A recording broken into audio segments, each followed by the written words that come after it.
Well, I want to thank everyone here.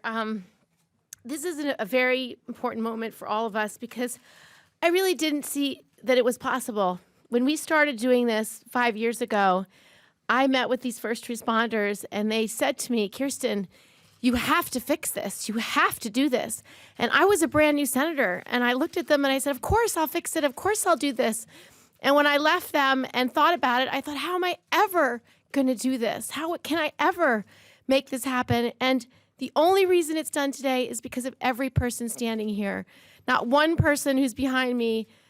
We couldn't have done it without every single one of them. The first responders are extraordinary. These are men and women who risk everything for our families, for our communities, who do it day in, day out, often with very little reward. But they answered the call of duty on 9/11, and they stayed there. They never stopped answering the call of duty. And because of those horrible toxins, they are dying. Our friend Ray is in a hospital bed today. Because of their heroism, they made a difference for families who were looking for their loved ones, who then had to settle for remains. And they did it because they were doing the right thing. And this was a time when Congress was not doing the right thing. Congress didn't follow suit, didn't make sure they had health care, didn't make sure they had the resources they needed to protect themselves. And so these first responders didn't just sit down and say, oh, well, they came to Washington. And I promise you nothing ever happens here unless regular people stand up and demand it. It never works unless regular people demand it from their leaders. And these men and women did that week after week, month after month, year after year, for a decade. You calling us regular? Awesome. Extraordinary. You have your prunes. As John knows, as Richie and everyone else standing behind me knows, this has been a labor of love for them. And not one of them does it for themselves.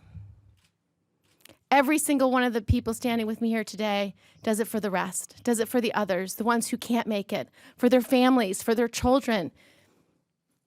The last press conference Chuck and I had in New York on this, one of those had been lost. His 8-year-old son was there. Jack. Yeah, and Jack was the most persuasive advocate there. And he said, please don't let this happen to other people's dads. So today is a joyous moment for the people here, a day I didn't really believe could actually ever come. And it has, and there's many, many people to thank for it. But all my gratitude goes to the first responders. And I want to thank the members of Congress who led this fight, who wrote the bill, who listened, who did extraordinary work in the House and the Senate.